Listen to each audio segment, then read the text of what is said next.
Boa noite e shalom a todos, os meus queridos irmãos, os meus amigos e a todos aqueles que, por providência do Eterno, vier acessar esta live, esta mensagem posteriormente, pelas redes sociais. Desejo que o Eterno esteja abençoando a vida de cada um de vocês de uma forma maravilhosa. Peço a você que está assistindo esta live, que vai assistir esta live, que você possa me dar o privilégio de ter a sua companhia aqui até o final desta mensagem, que será uma mensagem breve, uma mensagem curta, mas uma mensagem de muita importância para todos nós. Eu gostaria, antes de ler o trecho das Escrituras que eu separei para estar comentando nesta noite, e antes de fazer qualquer comentário, eu gostaria de fazer uma oração juntamente com você. Desejo que o Eterno te abençoe sua família, abençoe sua vida, e que o Todo-Poderoso possa estar te dando a vitória em tudo e em todos os momentos da sua vida. Amém? Louvado seja o nosso querido Adonai. Oremos. Grandioso e eterno Senhor Adonai Tsevaot, aquele que luta em favor dos santos, aquele que envia os seus melachim para trabalhar em prol daqueles que haverão de herdar a vida eterna, aquele que não está preso ao tempo, aquele que não está preso a nenhum tipo de sistema, aquele que é onisciente, onipotente e onipresente. Eu te adoro como Deus único, vivo, real e verdadeiro. Eu te agradeço por mais um dia de vida e pela oportunidade a qual o Senhor me oferece de estar aqui reunido para poder apresentar uma mensagem e levar edificação, levar reflexão, levar um conteúdo que possa levar vidas a fazer uma reflexão profunda e a colocar em prática em suas vidas os ensinamentos recebidos. Muito obrigado, Eterno, por confiar a mim o dom da exposição das Escrituras, da pregação, do ensino, da exortação. Eu lhe agradeço. Peço que o Senhor esteja abençoando as pessoas que vão ter acesso a esta mensagem, a este conteúdo. Me sinto alegre, ó Eterno, por poder falar da Tua palavra àqueles que têm a necessidade de ouvi-la e que desejam ouvi-la. Obrigado pela vida da minha família. Obrigado pela vida dos amados irmãos e amigos. Que o Senhor abençoe a vida de cada uma destas pessoas que vão assistir esta live.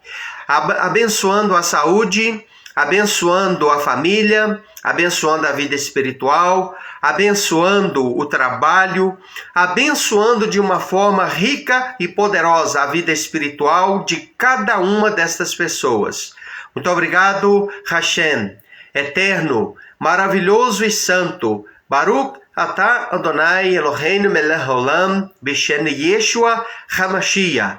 É no nome de Yeshua, o seu filho amado, que eu falo contigo, pois é ele quem me dá a dignidade de estar na tua presença. É ele quem me liga ao grande e eterno Criador de todas as coisas.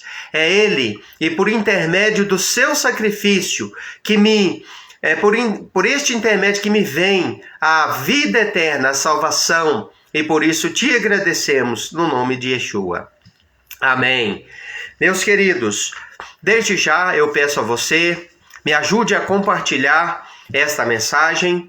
A minha parte é ensinar, é falar aquilo que Deus coloca no meu coração, aquilo que aprendo com as Escrituras. A minha parte é disseminar, é colocar aqui e levar este conteúdo. Agora, você pode me ajudar e pode me ajudar muito. Como? Você pode me ajudar compartilhando estas mensagens. Todas as mensagens que existem na minha página aí do Facebook, denominada Rodrigo Dias Silva, Servo de Adonai. Se você procurar esta página aí, você vai encontrar, e lá tem dezenas de mensagens e ensinamentos, ensinos bíblicos que têm a possibilidade de ajudar a muitas pessoas. Tá bem? Desejo que você visite meu canal, que está no YouTube, denominado também Rodrigo Dias Silva, Servo de Adonai. Ali, se você procurar pelo meu nome, e pelo nome que dei ao canal, Servo de Adonai, você vai encontrar o meu canal ali e o trabalho que eu exerço para o Eterno dentro das redes sociais. Então será para mim um privilégio.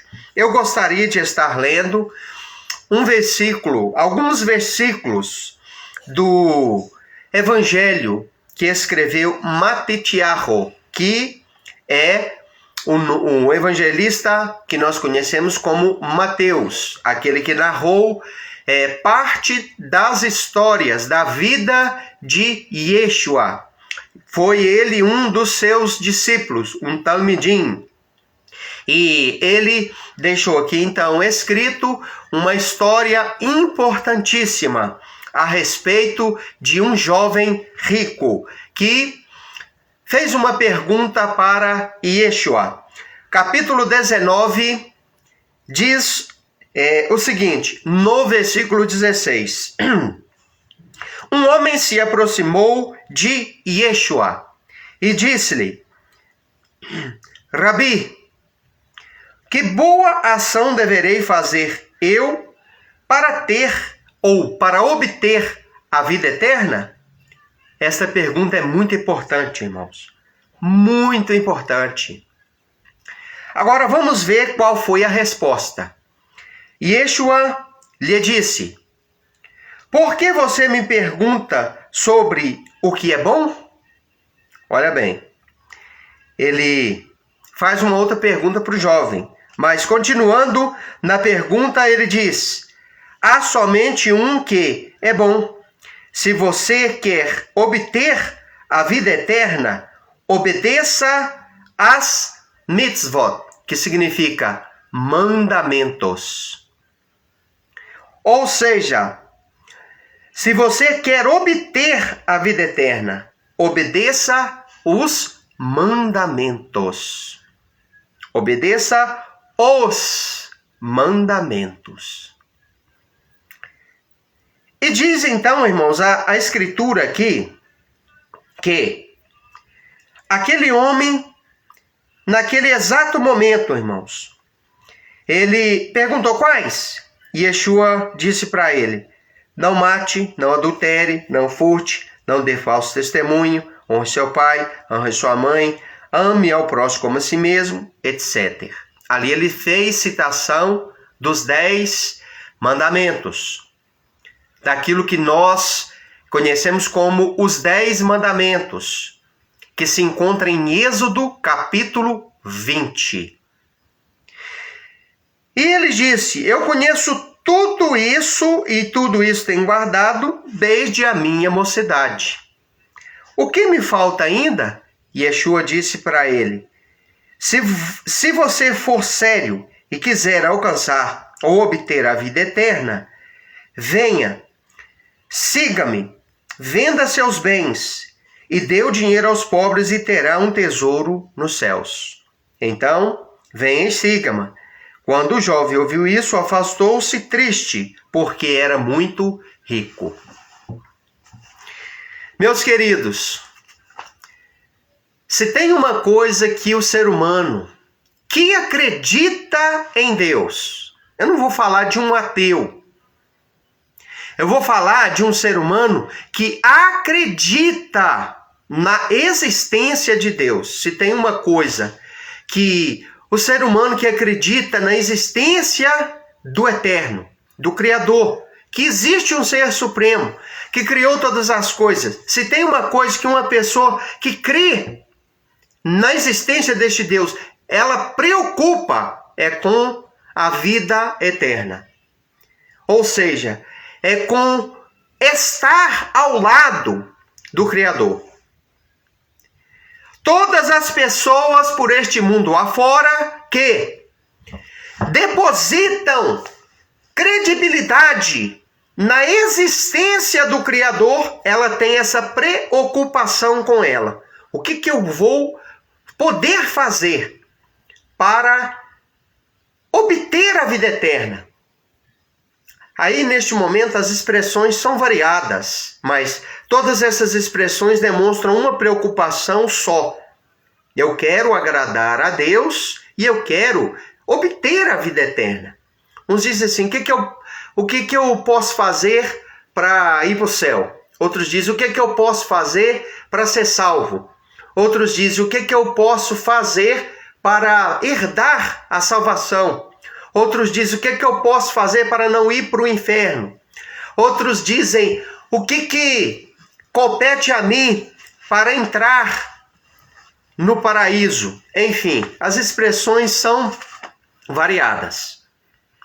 E aqui nós vemos um jovem, a Bíblia chama ele de jovem, porque com certeza era um homem, né? Já era um homem ali com seus 40 e poucos anos e que tinha muitas posses. Porque naquela época, uma pessoa que era para ser chamada jovem, para ter essa nomenclatura, ela tinha que atingir mais ou menos ali os seus, 30 e poucos anos. Um homem naquela época era, de acordo com a cultura judaica, ele só era considerado um homem feito depois dos 30. Então, ele já era um homem maduro. Talvez na nossa cultura você possa pensar que aqui se tratava de um rapaz de 16, 17, 18 anos de idade. Não, já era um homem maduro, com certeza com mais de 30 anos, pois esta expressão que a gente costuma encontrar dentro das Escrituras, ela nos dá esta pista. Então, este homem se aproxima de Yeshua e diz, bom mestre, o que hei de fazer eu para obter a vida eterna? Esta é uma preocupação, irmão, que estava na mente daquele jovem, que acompanhava e às vezes até mesmo perturbava aquele jovem. E eu digo, irmãos, feliz é a pessoa, feliz é o homem e feliz é a mulher que tem essa preocupação, tem este desejo, tem este objetivo. Qual? O objetivo de compreender qual é a vontade do Eterno e o que compete a este indivíduo, a nós, ao ser humano, fazer para obter a vida eterna. É muito importante que essa curiosidade, este desejo, ele permaneça e ele esteja presente na vida de um indivíduo. Porque triste é quando uma pessoa diz assim, olha, eu não quero saber desse negócio de religião, esse negócio de Deus, eu não creio muito nessas coisas. Tem uns que expressam um vocabulário, eu não curto muito essa coisa de Deus, essa coisa de religião, essa coisa de céu, de inferno. Para mim, céu e inferno é aqui, para mim morreu, acabou. É triste quando eu vejo uma pessoa com esse tipo de procedimento, com essa despreocupação e com este, vamos dizer assim, com este conformismo em relação ao seu modo de pensar, negativo de pensar. Porque, irmãos, nós devemos nos preocupar, sim, com a nossa salvação e com a vida eterna. Porque é para isso que nós temos esta vida terrestre. É para isso que estamos neste mundo. É para descobrir a salvação no Salvador e para nos reencontrar com aquele que nos deu vida e que nos colocou neste mundo, neste olam, com o propósito de encontrar a vida eterna para morar um dia com ele no Olam Rabá. Olam Hazé é este mundo que nós estamos, este mundo comum, este mundo transitório, este mundo falho, este mundo cheio de falhas e de pecados. E o propósito de o Eterno nos colocar neste Olam Hazé é para assegurarmos, através da oferta de amor dele ao ser humano. E qual é esta oferta de amor dele ao ser humano? A salvação por intermédio da expiação que o seu filho fez. O sacrifício expiatório que ele enviou seu filho amado a fazer por todos os que vier nele a crer. Haverá de lhes garantir salvação e vida eterna. Então precisamos assegurar esta oportunidade neste Olam Hazé. Assegurando esta oportunidade neste mundo caído, neste mundo de agora, neste mundo temporário, neste mundo presente, que vamos, meus queridos irmãos, encontrar a salvação, a vida eterna, o direito de entrar naquele prometido mundo chamado, dentro da língua hebraica, de Olam Rabá, o mundo vindouro. Então, meus irmãos, se for desperdiçado, jogado no lixo a oportunidade que temos agora, nós nunca entraremos no mundo vindouro preparado pelo Eterno para que os salvos estejam. Iremos e nos encaminharemos para um mundo onde o Eterno não quer que eu e você habite nele, porque ele existe. A Bíblia fala que ele foi criado para Hassatan e os seus anjos. E o Eterno não quer que ninguém vá para o mundo perdido, para o mundo aonde será lançado aos perdidos. Então, é razoável a preocupação e o desejo daquele jovem. Então ele faz a pergunta: o que eu hei de fazer para obter a vida eterna? E essa pergunta, irmão, é importante. E mais importante do que a pergunta é a resposta do Salvador. A resposta do Salvador, irmão, foi a seguinte. Ele não disse para o jovem rico: me aceite como seu único e suficiente Salvador. Ele não disse isso. Ele também não disse: vá para uma igreja e aceite todos os dogmas, todos os ensinamentos que os pastores vão te dar. E ele também não disse: entre para um círculo religioso, para um sistema religioso e pratique os ensinamentos religiosos deles. Ele não disse: entra no manto, entra no reteté, entra no mistério. Ele não disse nada disso.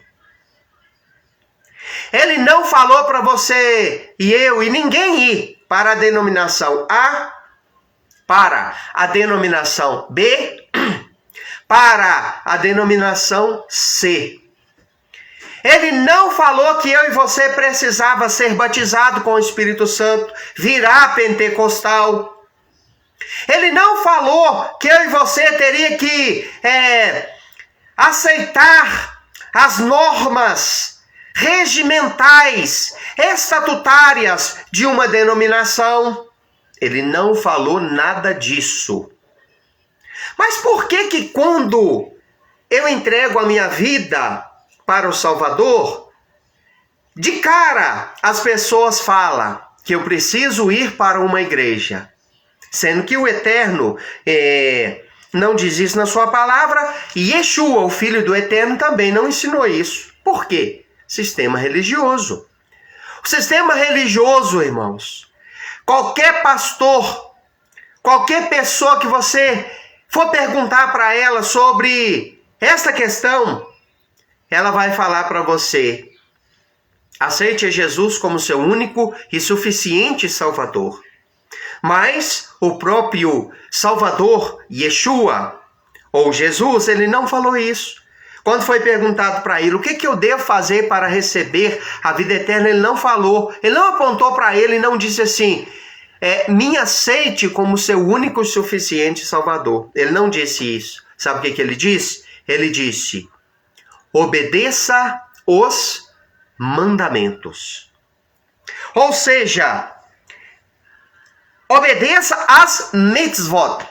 A palavra mitzvot é uma palavra hebraica que quer dizer mandamentos. Então, quando ele quis mostrar para uma pessoa preocupada com a vida eterna e que estava desejosa de fazer o que fosse necessário para obter a vida eterna, e ela perguntou: o que eu faço para ser salva? O que eu faço para obter a vida eterna? Ele não disse: me aceite como seu único e suficiente Salvador. Essa expressão é uma expressão evangélica. Ela não é uma expressão que saiu da boca do Messias. Essa expressão, ela precisa ser melhor explicada, ensinada para as pessoas. Porque toda vez que uma pessoa é despertada pelo Espírito de Deus para assumir um compromisso com o Eterno, se aproximar do Eterno, porque esta é a tarefa do Espírito de Deus, reaproximar mediante o convencimento o homem do Eterno Criador novamente. Então, quando uma pessoa tem o desejo de ser salva, quando uma pessoa tem o desejo de se aproximar de Deus, quando uma pessoa é despertada pela Ruach HaKodesh, pelo Espírito do Eterno, pelo Espírito de Deus, quando ela começa a ler a Bíblia, quando ela começa a ter sede e fome pela palavra, ela logo procura um parente, um amigo, um vizinho, um pastor, um crente, uma pessoa para fazer perguntas a respeito da Bíblia. E o que aquela pessoa vai falar para aquela pessoa desejosa de obter a vida eterna? Aceite a Jesus como seu único e suficiente Salvador. Irmãos, não é eu que tenho que aceitar Yeshua, é Yeshua que tem que me aceitar. O pecador caído, falho, imperfeito, cheio de defeitos da história, é eu e não ele. Por que eu tenho que parar, pensar e decidir se aceito ou não ele? É ele quem tem que pensar se me aceita ou não. E olha o que diz João 3,16, porque Deus amou o mundo de tal maneira que deu seu Filho unigênito para que todo aquele que nele crê não pereça, mas tenha a vida eterna. Então o Eterno já tomou a decisão de dar o seu Filho para que todo aquele, em sacrifício expiatório, para que todo aquele que nele crê, acreditar na sua mensagem, acreditar nos seus ensinamentos e entrar em comunhão com o Eterno por intermédio desta fé salvadora, depositada no sacrifício e no testemunho de Yeshua HaMashiach. Então, ele já tomou a decisão. Então, por que eu tenho que decidir se aceito ou não Jesus como meu Salvador, se o próprio Eterno já decidiu que a salvação pode ser oferecida a você pelo Salvador? Para isso ele já derramou o seu sangue. Yeshua já fez sua parte, também fez sua parte. Yeshua também já tomou sua decisão.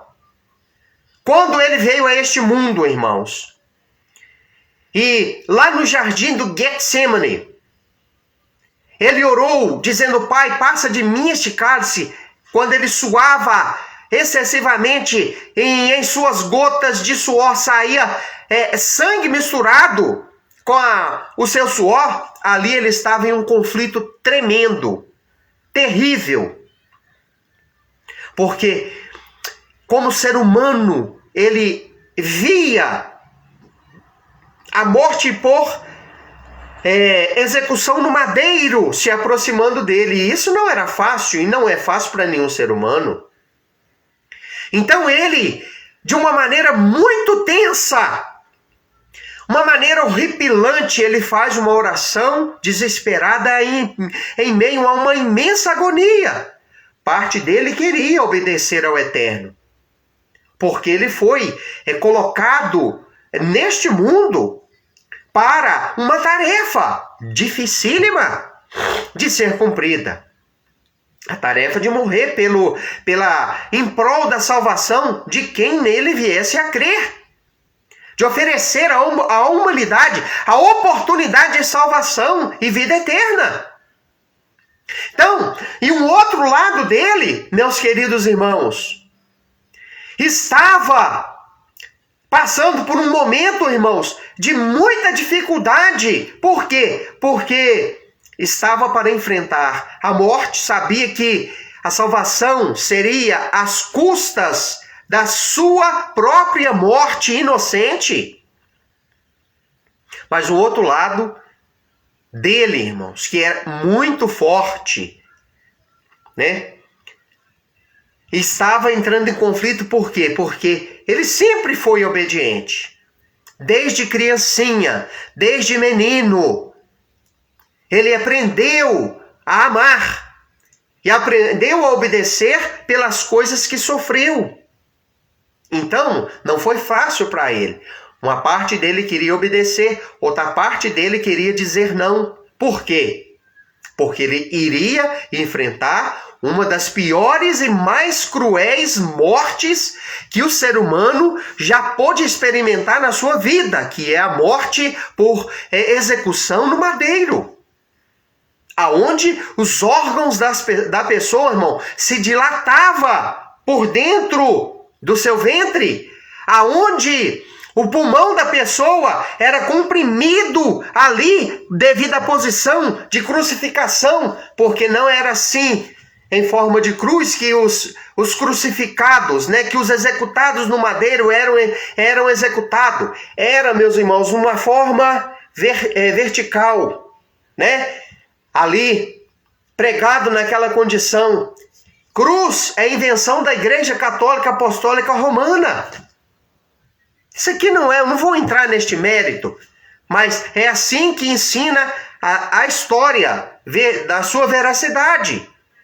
Ali pregos então era cravado nas suas mãos e a pessoa ficava dependurada ali, parte do peso puxava a pessoa ali para baixo, o peso da pessoa, a lei da gravidade, puxava o peso da pessoa para baixo. Então parte deste peso, ele exercia uma força nos pregos que estavam nas mãos.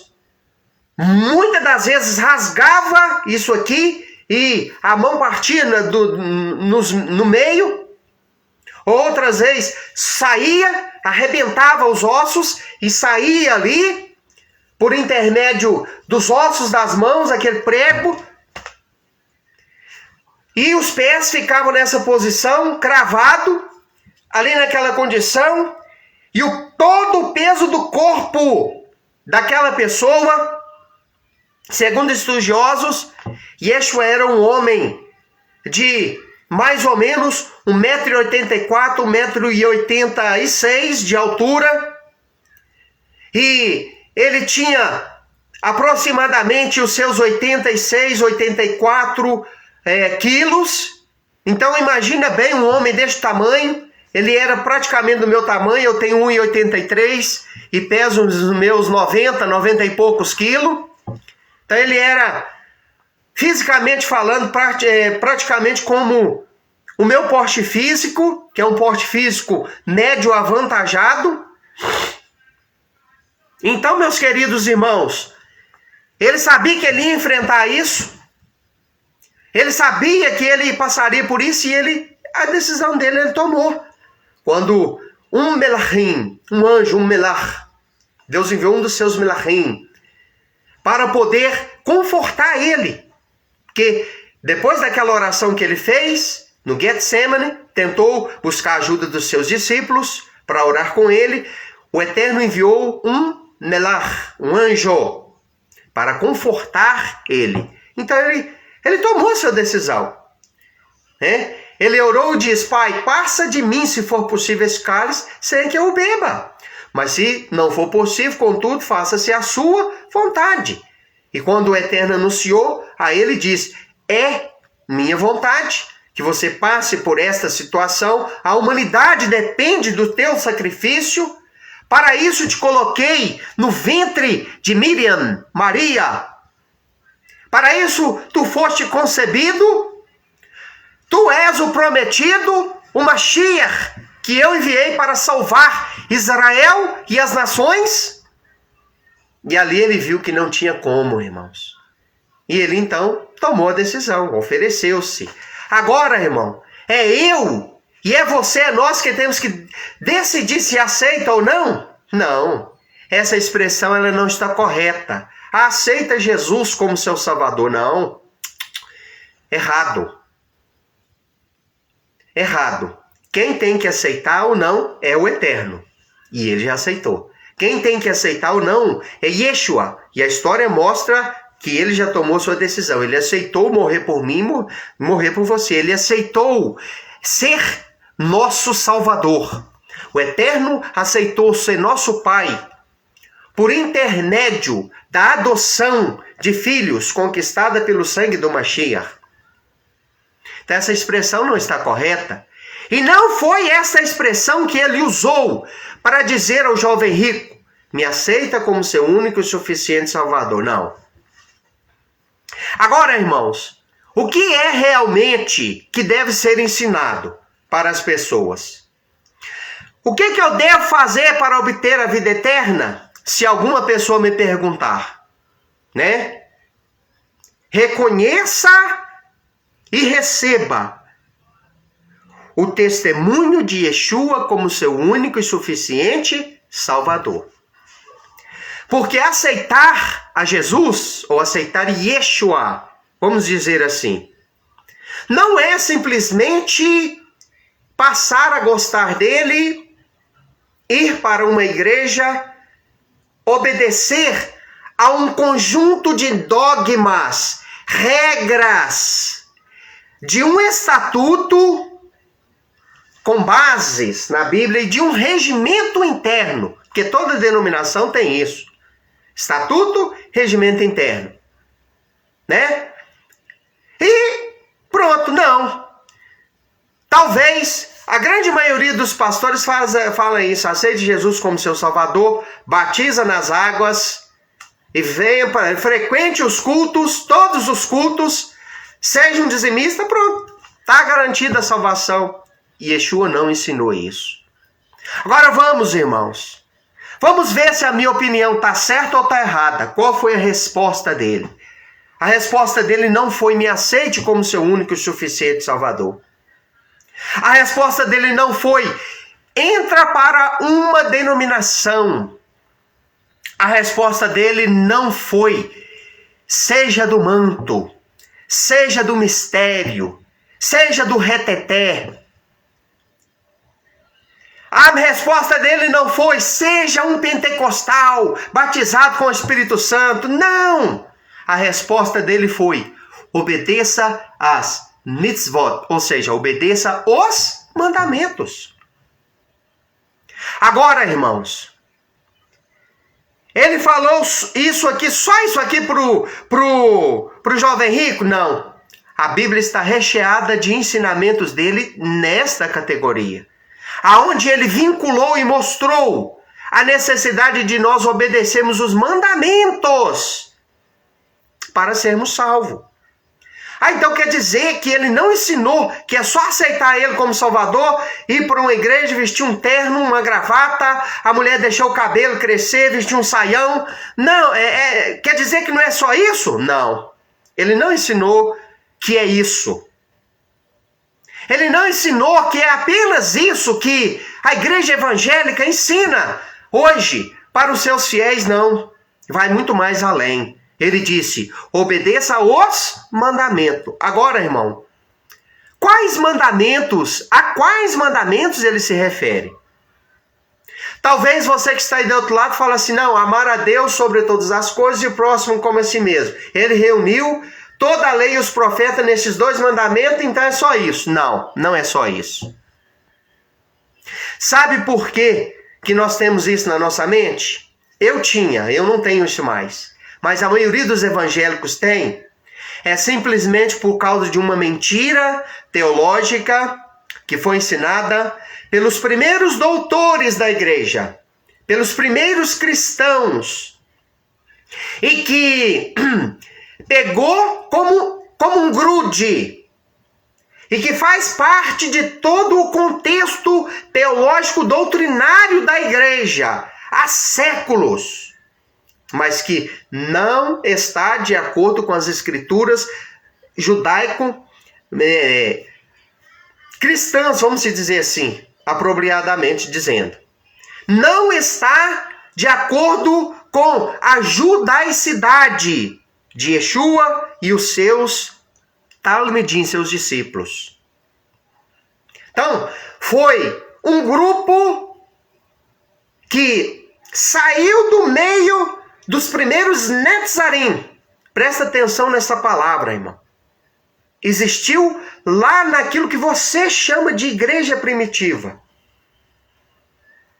Mas que, na verdade, era a congregação primitiva. Eram os primeiros seguidores do Cordeiro, de Yeshua. Presta atenção nessa nomenclatura. Como que eles eram chamados lá no início? Netzarim, que significa nazarenos. Netzarim. Foi assim que os escribas e fariseus, inimigos de Yeshua, que ordenaram a sua execução, era assim que eles consideravam aquele grupo que seguia o Messias, o Mashiach, os Netzarim, os membros do caminho, os partidários da seita do caminho. Era assim que os irmãos, os discípulos, Pedro, Tiago, João, André, enfim, né? Simeão, Kefa, Pedro, Yohanan, João, Yaakov, Tiago, André, Mordecai, Marcos. Era assim que eles, aqueles discípulos e a multidão de outros seguidores, discípulos, que faziam parte da congregação messiânica, daquela época era chamado. Mais para frente, já em Atos dos Apóstolos 11, 26, depois de um bom tempo, depois de vários anos, pode-se dizer depois de décadas, é que eles ganharam um nome em uma cidade pagã, por pessoas pagãs. E eles foram chamados de cristãos em Antioquia da Psídia, que não era uma cidade judaica, era uma cidade pertencente à Grécia, de cultura grega. Foi no meio deste povo pagão que os discípulos receberam pela primeira vez um nome de cristãos. Yeshua viveu, morreu, foi ressuscitado, assunto ao céu, sem saber que os seus seguidores um dia viriam a ser chamados de cristãos. Entenderam, meus queridos? Então, ali existia um homem influente entre eles, naquela época, que teve uma ascensão após a morte de Simão, que era um dos dirigentes da congregação naquela época, coesa que até então era chamada de os Netzarim, que vivia de acordo com a lei, os modos, a forma judaica de viver, praticando os mandamentos, cumprindo as mitzvot, que é os mandamentos, em obediência aos mandamentos, de acordo com o sistema judaico. Então, a partir do momento da morte deste líder da congregação, um outro personagem que tinha uma força muito grande dentro da congregação daquela época, ele teve uma ascensão e começou a ensinar coisas diferentes de tudo aquilo que Yeshua e os seus talmidim ensinaram até então. Quem era ele? Inácio de Antioquia.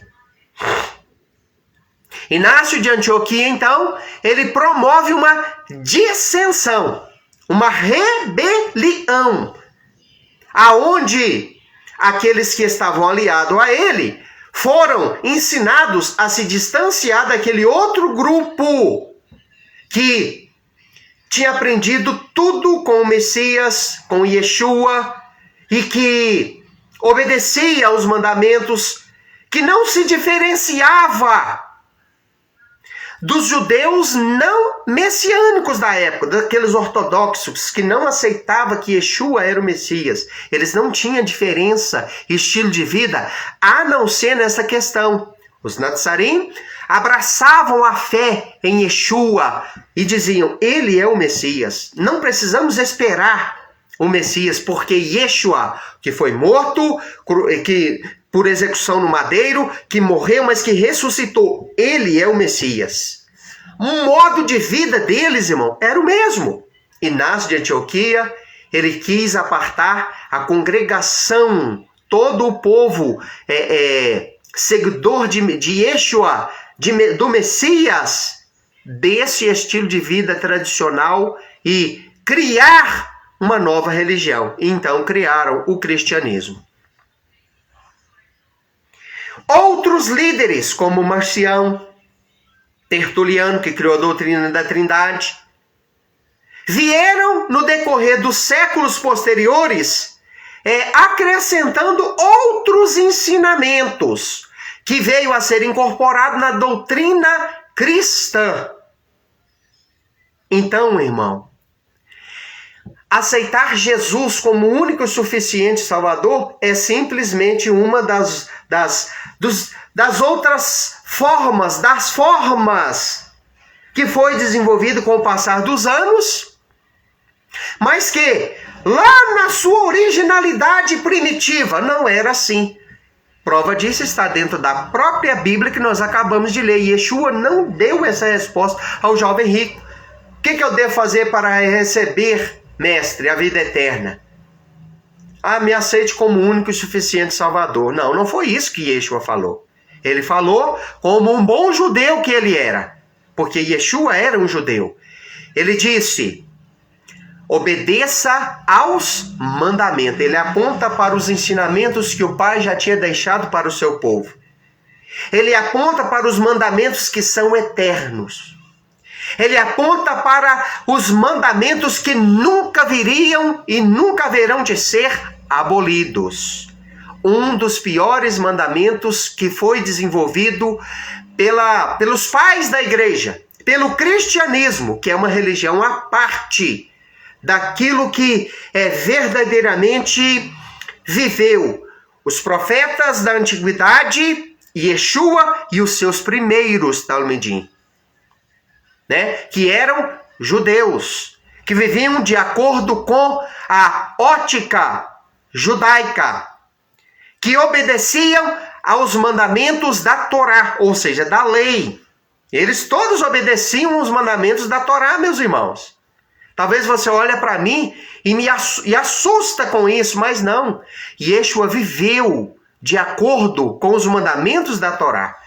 Todos os discípulos dele, os 12, eram judeus, viviam de acordo com as normas, regras e ensinamentos da lei de Moisés, da lei do povo judeu, do povo de Israel, do povo escolhido. E olha bem, ele não aboliu estes ensinamentos, né?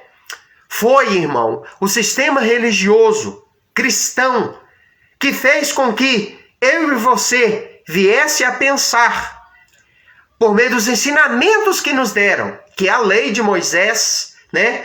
É uma coisa muito errada, porque Moisés não tem lei, a lei de Deus que ele deu a Moisés, que ele deu a Israel e às nações.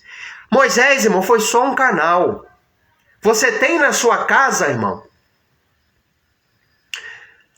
uma caixa d'água e um sistema de tubulação para poder, irmão, chegar uma bênção até o seu chuveiro, até o seu lavatório, até o seu vaso sanitário, até para se espalhar por todo o seu banheiro, que é o que? A água. É a água, né? É através da água que está lá dentro do seu banheiro, que eu tomo banho, você toma banho, que eu lavo as minhas mãos, você lava a sua mão. Que nós utilizamos, irmãos, toda aquela água para a nossa higiene pessoal, para nos beneficiar, para chegar até a nossa torneira, para encher o nosso filtro, para a irmã, né, a mulher, lavar a roupa, enfim. O benefício água, né, precisa de um canal, de uma tubulação para beneficiar o ser humano. Moisés, irmão, é simplesmente o cano. Moisés é simplesmente o receptáculo por onde a água flui. Os ensinamentos de Deus é a água. O que muda a vida do ser humano é os ensinamentos de Deus, os ensinamentos do Eterno, a lei, a Torá. Moisés e os líderes, os ensinamentos, são só a caixa d'água e os encanamentos. Então, meus queridos, Yeshua apontou para os mandamentos do Pai. Ele não apontou para si próprio. Quando, irmãos, nós recebemos o testemunho de Yeshua, nós, meus queridos irmãos, entramos em aliança com o Eterno, porque Ele é o Messias. E Ele é a Torá viva, Ele é a lei viva.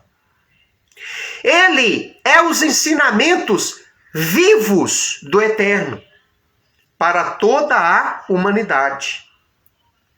Um dia, irmão, a lei, ela esteve presente em pedra. Faz de conta que isso aqui é uma pedra.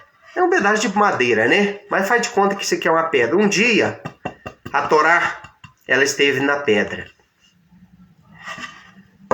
Tempos depois, a Torá, ela passou para os pergaminhos, o papiro. De onde veio isso aqui, ó? Papel. Ela veio para o rolo. Né? Que era folhas de junco, geralmente extraída do rio Nilo, e que eram prensadas e viravam uma espécie de papel, papiro. De onde se fazia, ali, meus irmãos, os rolos da Torá. Tudo se modernizou, e aí então, meus queridos irmãos, veio, né? Então, o Eterno deu condição para que o homem, o ser humano, viesse a inventar, meus irmãos, uma outra forma. Estou procurando algo aqui no momento, mas no momento veio, não tem nada aqui para poder mostrar. Tem sim? Não, não tem. Olha aqui, ó. Couro. Tá vendo? Coisa mais... Tava mais próximo aqui, eu peguei. Isso aqui é uma sandália feita de couro. A Torá, então, os ensinamentos de Deus, passou para o couro. É lógico, não é dessa forma, né, irmão? Era um couro em forma de papel. Um couro espesso que era tratado e ficava como que um papel, né? Ele era enrolado e virava o pergaminho, né? Veio para o papel.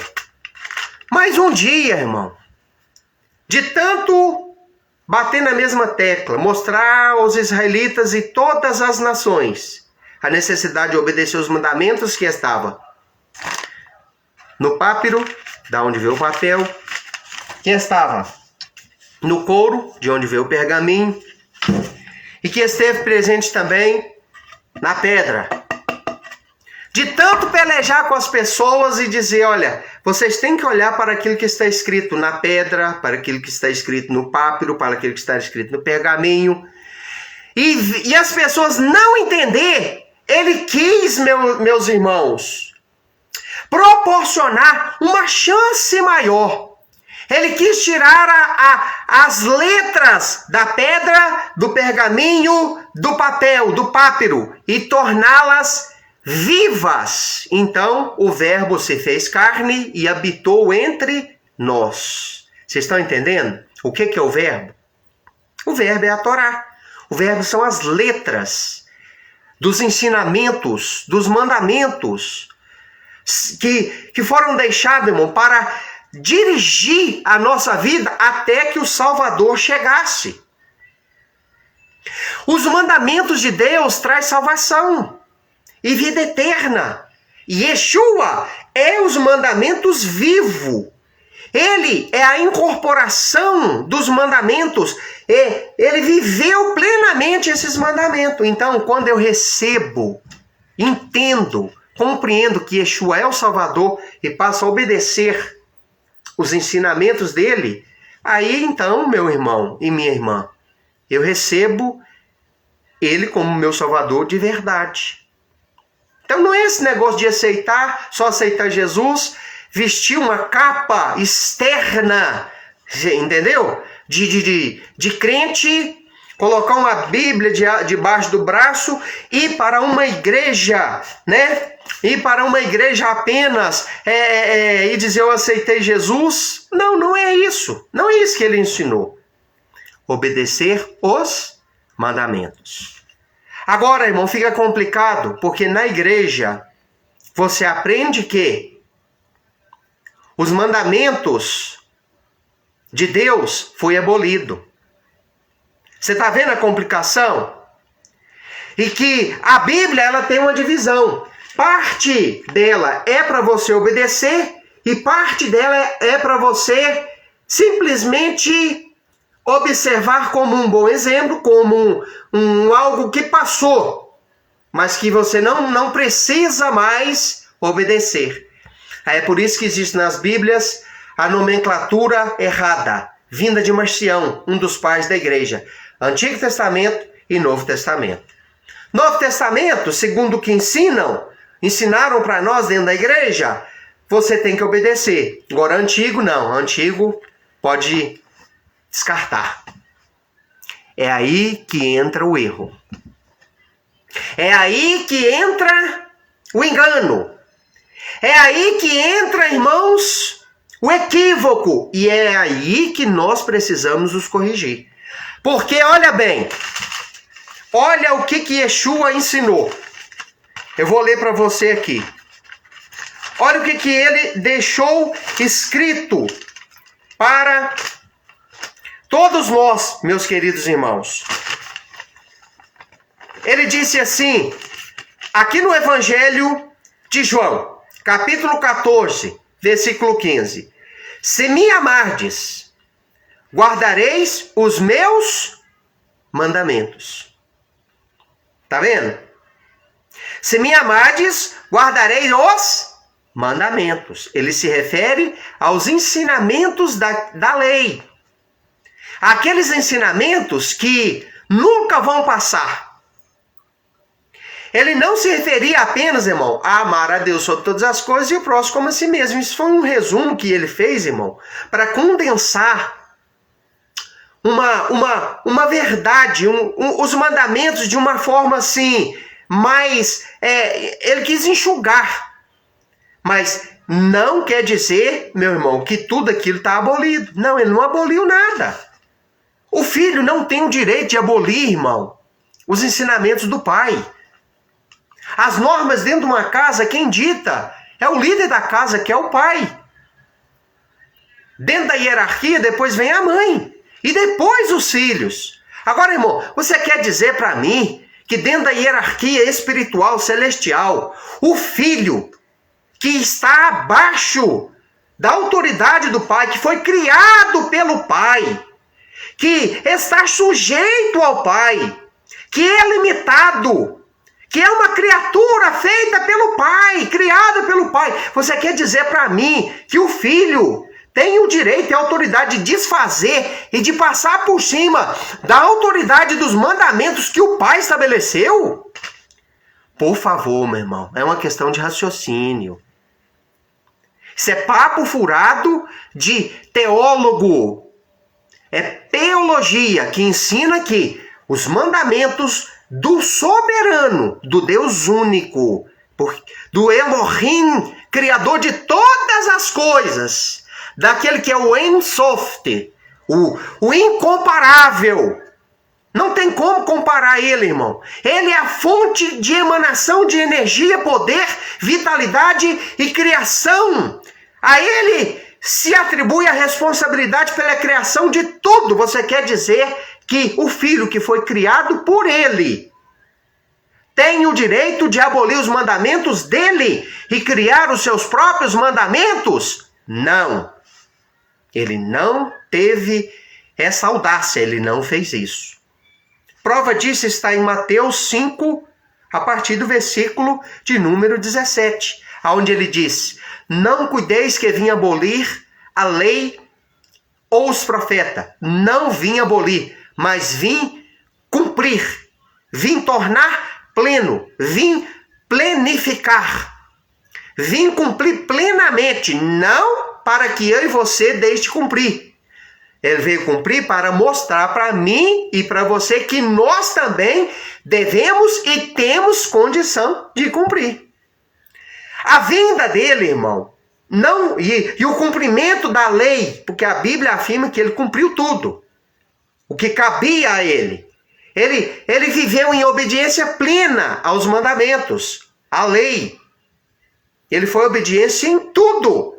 E isso não foi para eu e você cruzar os braços e falar: eu posso agora ficar tranquilo, porque Jesus cumpriu a lei por mim. Não. Foi para mostrar para mim, para você, ele era homem comum igual eu e você.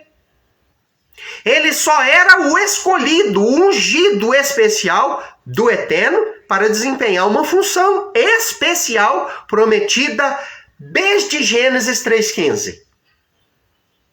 Ele é o Messias. Ele é o Salvador. Ele é o Cordeiro de Elohim que tira o pecado do mundo. Mas ele era um homem comum igual eu e você mesmo. Ele é o Salvador? Sim, ele é o Salvador. Mas ele é o Filho de Deus. Então, ele não teve, irmão, auxílio extra nenhum para poder obedecer e uma condição especial para poder obedecer. Não. O que ele tinha, eu e você também tem. A força que ele tinha, eu e você também tem. A capacidade que ele tinha, o Eterno também pode dar e dá a cada um de nós que quer e deseja caminhar em obediência a ele, ao Eterno, ao Pai, ao Todo-Poderoso. Então, meu irmão, vamos voltar aqui para a mensagem.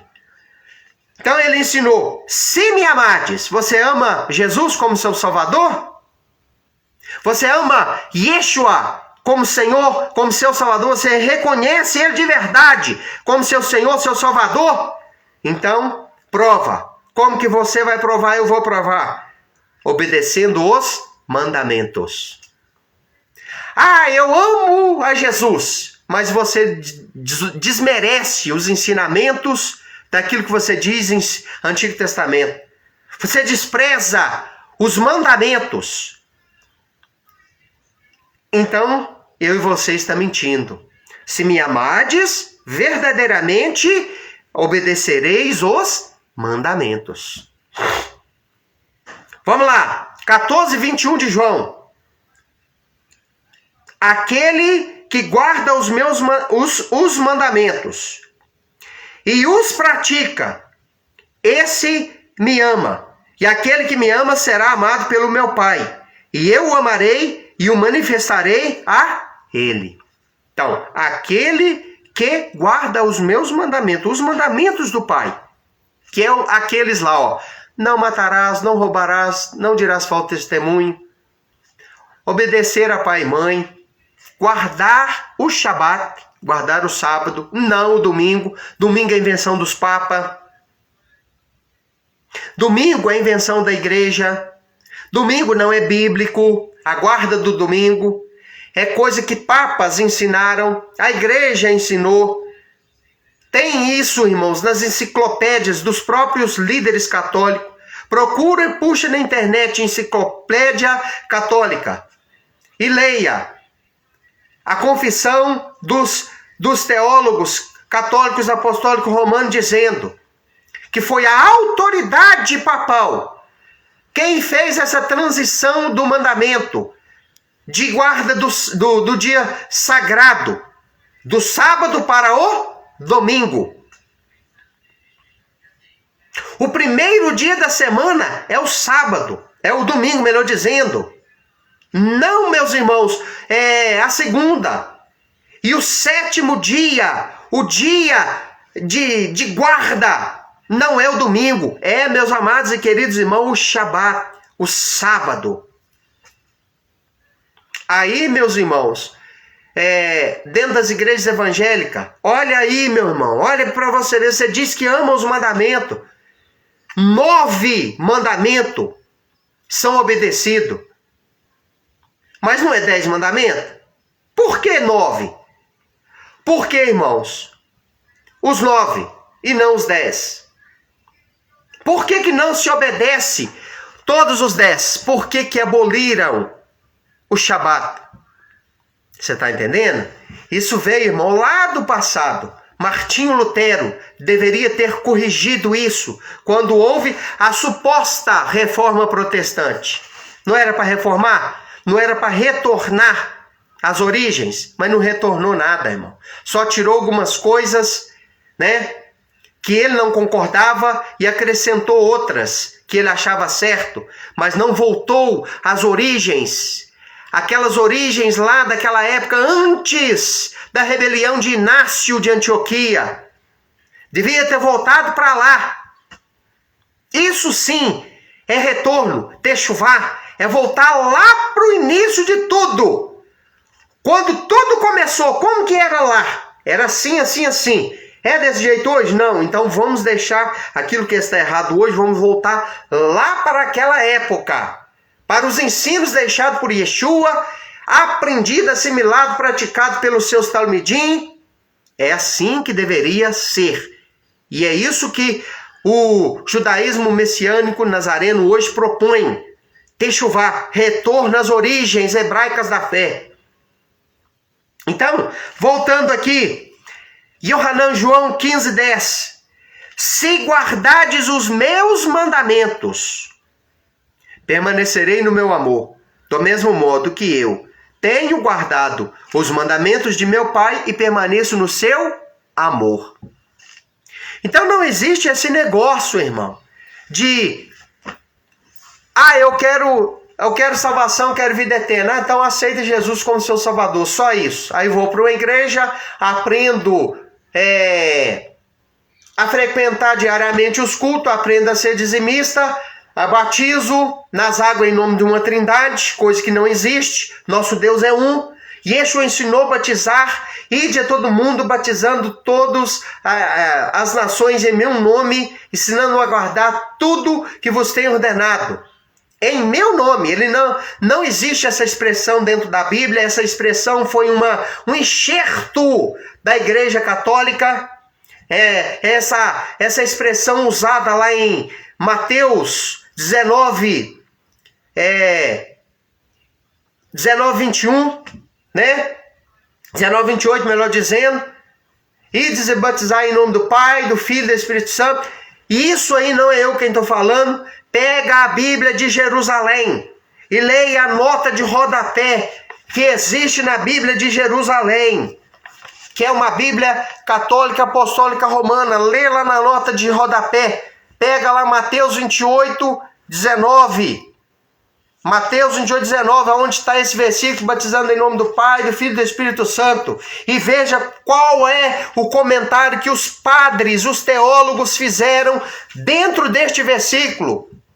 Lá eles estão dizendo assim, olha, essa expressão, nome do Pai, do Filho e do Espírito, não consta nos originais. Pode-se que, posteriormente, a tradição da igreja acrescentou a expressão em nome do Pai e do Filho. Então eles mesmos confessaram que originalmente, dentro dos textos originais, está escrito apenas em meu nome. Yeshua ensinou apenas a batizar em meu nome, no nome dele, no nome de Yeshua. Aí você vai, aceita Jesus como seu Salvador e vai para dentro de uma igreja, aprende um pré-batismo e vão lá te mergulhar em nome de uma trindade. Em nome do Pai, do Filho e do Espírito, sendo que o nosso Salvador, que você diz que ama e honra, ensinou, batiza em meu nome. Batizar, irmão, é imergir, é fazer aquilo que já existia. Você pensa que o batismo é uma criação de Yeshua? De Jesus? Não. Já existia o mikveh. Yohanan Hamatzbeu, João Batista, ele já praticava isso. E isso, irmão, já era praticado desde a época de Moshe, de Moisés. Lá no livro de, se eu não me engano, acho que de Êxodo ou Números, agora não me recordo. Tem um texto, uma parte onde o Eterno, quando ele vai entregar a Torá lá no Sinai, antes ele ora, ele diz para o povo se santificar. E ele diz para o povo se banhar com água, para que depois ele se manifeste. Então, irmão, o batismo já vem lá desde aquela época em que Deus entregou a Torá, a lei, lá no Sinai para Moisés. E na própria lei, Torá, que ele entregou, ele ordenou aos sacerdotes, antes de entrar para dentro do santuário, eles deveriam se banhar em água. Eles deveriam fazer um banho de purificação primeiro, para depois entrar dentro do tabernáculo ou então entrar dentro do templo, para fazer o serviço sacerdotal de oferendas, de ofertas de sacrifícios ao Eterno. Então, isso acompanhou o povo de Israel por séculos. E foi até chegar na época de João Batista e na época de Jesus, na época de Yeshua. Então, Yeshua não criou batismo. João Batista também não criou batismo nenhum. Isso aí já existia. O mikveh, o banho de purificação. A toda mulher, depois do seu período de menstruação, ela faz esse chamado banho de purificação. Então, batismo não é uma novidade cristã. Não é uma novidade que apareceu com João o Batista. Não, meus queridos. Isso já existia na antiguidade entre o povo hebreu. Yeshua já fazia ali, né? E já havia sendo feito o banho de purificação entre o povo de Israel e aqueles que aderiam à fé hebraica. Então, meus queridos, aceitar a Jesus não é simplesmente passar a gostar dele e ir para uma igreja. Aceitar a Jesus, né, que é uma expressão, vamos dizer assim, é uma expressão cristã. Não é uma expressão bíblica, né? é incorporar, é adotar o estilo de vida que ele tinha, que ele levou. Um estilo de vida de obediência aos mandamentos, um estilo de vida de obediência à palavra do Eterno, de cumprimento das mitzvot, ou seja, dos mandamentos. Vocês estão entendendo? Então, irmão, vamos concluir. Qual foi a pergunta? A pergunta foi objetiva. Bom, mestre, o que eu hei de fazer para herdar a vida eterna? Era uma pergunta de alguém preocupado com a salvação e vida eterna. De alguém que queria morar com Deus, estar com Deus, não queria perecer. Agora, irmão, mais importante do que a pergunta foi a resposta do Salvador. A resposta dele, irmão, foi uma resposta clara. Foi uma resposta objetiva. A resposta dele não foi: me aceite como seu Salvador, único e suficiente Salvador. Não. A resposta dele foi: obedeça os mandamentos. Quais mandamentos ele se referia? Em primeiro lugar, irmão, nem sequer existia Novo Testamento nesta época. Nem sequer existia aquilo que temos na nossa mão e que você diz que todos nós dizemos, né? E nós encontramos na nossa Bíblia escrito como o Novo Testamento. Isso nem existia naquela época. Então, a quais mandamentos ele se referia quando ele disse obedeça aos mandamentos? Ele se referia aos ensinos do Pai, já deixado, irmão, desde a antiguidade, para o seu povo, do qual ele fazia parte. Ele era um judeu. Um judeu sem mandamento, irmão, é a mesma coisa de uma galinhada sem galinha. Não existe esse negócio de, eu sou judeu. Você obedece os mandamentos, a lei, a Torá? Não. Então, meu irmão, é a mesma coisa de fazer uma galinhada sem galinha. Não existe. E Jesus, Yeshua, era um judeu, irmão.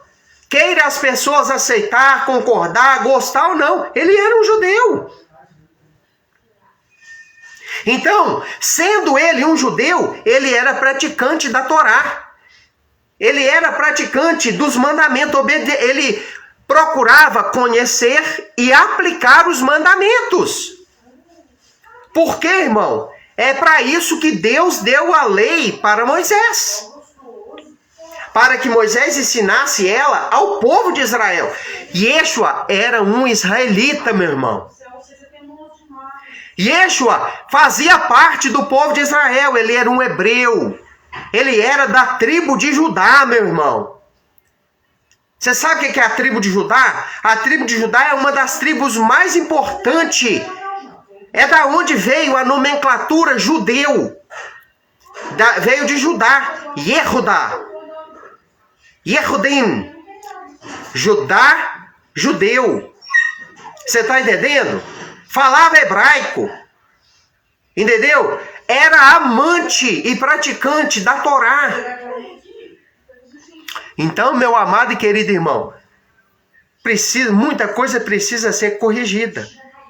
Então, a pergunta do jovem foi objetiva e a resposta do Salvador foi mais objetiva ainda. A resposta dele não foi: entra no manto, entra no mistério, entra no reteté, seja pentecostal, procura o batismo com o Espírito Santo, seja dizimista. Não foi isso que ele ensinou. Vá para uma igreja, aceite os dogmas da igreja, aceite os ensinos pastorais, aceite os dogmas cristãos. Não foi isso que ele ensinou. Ele ensinou: obedeça aos mandamentos. Foi isso que ele ensinou. Foi essa a resposta que ele deu para o jovem rico que perguntou para ele: o que eu devo fazer para ser salvo, para encontrar a vida eterna? Que o Eterno te abençoe de uma forma grandiosa. Que você possa refletir neste ensinamento, nesta palavra. Vou encerrar esta transmissão com uma oração. Querido e eterno Senhor Adonai, justo e fiel, puro e verdadeiro, eu te agradeço por todas as bênçãos, por todas as maravilhas, e peço ao Senhor que abençoe cada uma das pessoas que ouviram e que vão ouvir, assistir esta mensagem. Muito obrigado pela oportunidade de falar. e que o teu Espírito trabalhe levando vidas à compreensão no nome de Yeshua. Amém. Que o Eterno abençoe a todos e até a próxima oportunidade, permitindo o Todo-Poderoso.